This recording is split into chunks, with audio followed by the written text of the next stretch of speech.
खुलुमबाय गोजोन फुंबिलिनि गासैबो बडलेण्ड बुब्लिनि अनसायगिरिफोरखौ बरायग्रोबाय।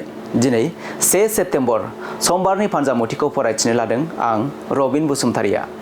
फानजामुथिनि गिबियाव दं मेष राशि।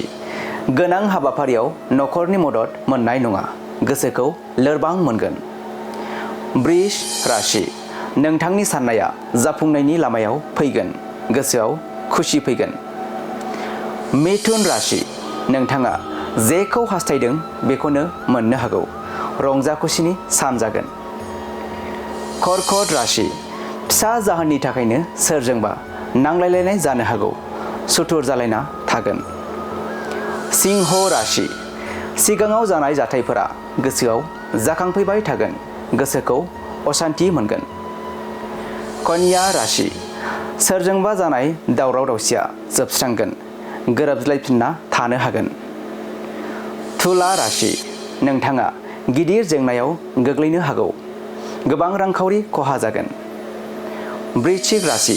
नोंथाङा जेखि हाबा मावा मुलाम्फा जागोन, मोजां मुवा बेसाद सोरजिना लानो हागोन। धनु राशि।